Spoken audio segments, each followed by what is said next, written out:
Europe, एक continent जिसमें 27 देश और लगभग 450 मिलियन लोग हैं, उसके पास साइंटिफिक डिस्कवरी और वर्ल्ड क्लास यूनिवर्सिटीज की विरासत है। ट्यूरिंग के कंप्यूटिंग ब्रेकथ्रू से लेकर बर्नेस-ली के वर्ल्ड वाइड वेब तक यूरोप ने डिजिटल वर्ल्ड को शेप किया है। यहाँ टॉप इंजीनियर्स हैं, एनविएबल क्वालिटी ऑन लाइफ है और ये रिसर्च में बहुत इन्वेस्ट करता है। 2023 में R&D में 381 बिलियन यूरो। फिर भी दुनिया की टॉप 20 सबसे ज्यादा विजिट की जाने वाली वेबसाइट्स में एक भी यूरोपियन नहीं है। गूगल, फेसबुक और अमेजन जैसे अमेरिकन जाइंट्स डोमिनेट करते हैं, जबकि यूरोप की कंज्यूमर टेक प्रेजेंस लगभग इनविजिबल है। ये कॉन्टिनेंट हैवी इंडस्ट्री और साइंटिफिक रिसर्च में एक्सेल करता है, जैसे BMW, एयरबस और सियन, लेकिन ग्लोबल डिजिटल प्लेटफॉर्म्स में पीछे है। सभी सही इंग्रेडिएंट्स होने के बावजूद यूरोप ने उन्हें एक टेक सुपर पावर में असेंबल नहीं किया है।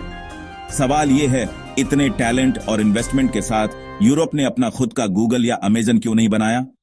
आइए इस पैराडॉक्स को सुलझाते हैं। यूरोप टेक सक्सेस से खाली नहीं है, बस ये आम कंज्यूमर के लिए कम विजिबल है। डच कंपनी ASML दुनिया की सबसे एडवांस्ड चिप मेकिंग मशीनरी पर डोमिनेट करती है, जो हर जगह डिवाइसेस को पावर करती है। जर्मनी का SAP ग्लोबल बिजनेस ऑपरेशंस के लिए एक बैकबोन है, हालांकि इंडस्ट्री के बाहर बहुत कम लोग इसका नाम जानते हैं। स्वीडन का स्पॉटिफाई एक रेयर कंज्यूमर फेसिंग सक्सेस है, लेकिन अमेरिकन राइवल्स की तुलना में इसे भी प्रॉफिटेबिलिटी के लिए स्ट्रगल करना पड़ता है। European take Giants B2B, deep tech और नीश मार्केट्स में आगे हैं। न कि बड़े कंज्यूमर प्लेटफॉर्म्स में प्रेसिजन इंजीनियरिंग और स्टेबिलिटी पर उनका फोकस बहुत वैल्यू बनाता है, लेकिन वायरल ब्रांड्स नहीं। ये स्ट्रेटेजिक चॉइस यूरोप को बैकग्राउंड में पावरफुल बनाती है, लेकिन डिजिटल लाइमलाइट से काफी हद तक गायब रखती है। ये क्वाइट जाइंट्स जरूरी है, लेकिन कंज्यूमर स्फीयर में उनकी चुप्पी उस कॉन्टिनेंट की परसेप्शन बनाती है जहां टेक फीस्ट मिसिंग है। अमेरिका का टेक डोमिनेंस, स्केल एम्बिशन और 330 मिलियन लोगों के यूनिफाइड मार्केट पर बना है। एप्पल और गूगल जैसी कंपनियों ने पूरे इकोसिस्टम बनाए, एक ही लैंग्वेज और लीगल सिस्टम में तेजी से स्केल किया। एशिया के जाइंट्स सोनी, सैमसंग, टेंसेंट मजबूत गवर्नमेंट सपोर्ट और बड़े डोमेस्टिक मार्केट्स के साथ आगे बढ़े। यूरोप इसके विपरीत लैंग्वेजेस, कल्चर्स और रेगुलेशंस का एक पैचवर्क है, जिससे कॉन्टिनेंट वाइड स्केलिंग एक चैलेंज बन जाती है। टॉप 11 यूरोपियन टेक फर्म्स की वैल्यू उनके अमेरिकन काउंटरपार्ट्स की सिर्फ 17% है। यूएस और एशिया की यूनिक मार्केट कंडीशंस ने उनके टेक बूम को बढ़ावा दिया, जबकि यूरोप के फ्रैगमेंटेड लैंडस्केप ने उसे पीछे रखा। नतीजा अमेरिका और एशिया में ऊंचे टेक पीक्स और एक यूरोपियन प्लेटो। यूरोप का सबसे बड़ा टेक ऑब्स्टेकल फ्रैगमेंटेशन है। 27 नेशंस, 24 लैंग्वेजेस और अनगिनत रेगुलेशंस। स्टार्टअप्स के लिए इसका मतलब एक सिंगल मार्केट नहीं, बल्कि एक भूल भुलैया को नेविगेट करना है। अमेरिकन कंपनियां स्टेट्स में स्केल करती हैं। यूरोप में हर कंट्री एक नया लीगल चैलेंज है। GDPR जैसे स्ट्रिंजेंट रेगुलेशंस कंज्यूमर्स को प्रोटेक्ट करते हैं, लेकिन स्टार्टअप्स पर कंप्लायंस कॉस्ट का बोझ डालते हैं। लोकल रेजिस्टेंस, जैसा कि उबर के साथ देखा गया, एक्सपेंशन को स्लो या ब्लॉक करता है। यूरोप का रेगुलेटरी फर्स्ट अप्रोच, जबकि एथिकल है, अक्सर अपनी खुद की टेक ग्रोथ को दबा देता है। पैराडॉक्स, फॉरेन जाइंट्स को कंट्रोल करने के लिए बनाए गए नियम लोकल चैलेंजेस के लिए और भी मुश्किल बना सकते हैं।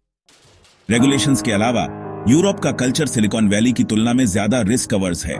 फेलियर को कलंकित किया जाता है और इन्वेस्टर्स बोल्ड, डिसरप्टिव आइडियाज के बजाय सेफ, प्रेडिक्टेबल बेट्स पसंद करते हैं। वेंचर कैपिटल कम है। यूएस स्टार्टअप्स ने 2024 में यूरोपियन से 3 गुना ज्यादा फंडिंग जुटाई। यह फंडिंग गैप कंपनियों के बढ़ने के साथ बढ़ता जाता है, जिससे यूरोपियन स्टार्टअप्स के लिए ग्लोबली स्केल करना मुश्किल हो जाता है।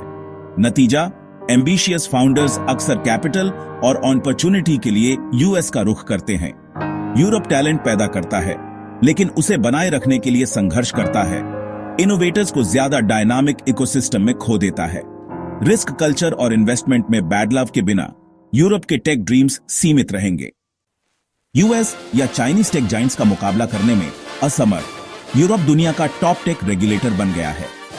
ब्रसेल्स इफेक्ट का मतलब है कि EU रूल्स अक्सर ग्लोबल स्टैंडर्ड बन जाते हैं, जिससे टेक दुनिया भर में कैसे ऑपरेट करता है ये शेप होता है। डिजिटल मार्केट्स एक्ट एप्पल और गूगल जैसे जाइंट्स को अपने प्लेटफॉर्म खोलने और कंपटीशन बढ़ाने के लिए मजबूर करता है। AI एक्ट आर्टिफिशियल इंटेलिजेंस के लिए दुनिया का पहला कॉम्प्रिहेंसिव लीगल फ्रेमवर्क निर्धारित करता है, जो ट्रांसपेरेंसी और एथिक्स को प्रायोरिटी देता है। यूरोपियन चिप्स एक्ट जैसे स्ट्रेटेजिक इन्वेस्टमेंट्स का मकसद यूरोप की टेक सॉवरेनिटी को बढ़ावा देना है। यूरोप की पावर अब रूल सेट करने में है, न कि सिर्फ प्रोडक्ट्स बनाने में। रेगुलेशन और टारगेटेड इन्वेस्टमेंट के जरिए ये एक यूनिक ग्लोबल रोल बना रहा है। यूरोप एक चौराहे पर है, दुनिया का टेक रेफरी बना रहे या एक स्टार प्लेयर बने। एक रेगुलेटर के तौर पर यह ग्लोबल नॉर्म्स को शेप करता है और सिटीजन्स को प्रोटेक्ट करता है, लेकिन अपने इनोवेटर्स को दबाने का रिस्क भी लेता है। अपने खुद के टेक जाइंट्स बनाने के लिए यूरोप को रिस्क लेना होगा और ज्यादा वेंचर कैपिटल को अनलॉक करना होगा और मार्केट बैरियर्स को तोड़ना होगा। अच्छे संकेत मिल रहे हैं। बर्लिन, पेरिस और स्टॉकहोम वाइब्रेंट टेक हब हैं और एस्टोनिया डिजिटल गवर्नेंस में लीड करता है। चैलेंज बैलेंस है, इनोवेशन को दाबे बिना बुद्धिमानी से रेगुलेट करना। क्या यूरोप एक ऐसा एनवायरनमेंट बना सकता है जो एंटरप्रेन्योर्स के लिए सेफ और फर्टाइल दोनों हो? जवाब यह तय करेगा कि यूरोप साइडलाइन पर रहता है या ग्लोबल टेक स्टेज पर आता है। फ्यूचर एक यूनिक यूरोपियन ब्लेंड में हो सकता है, ethical regulation, deep tech strength और एक थ्राइविंग स्टार्टअप।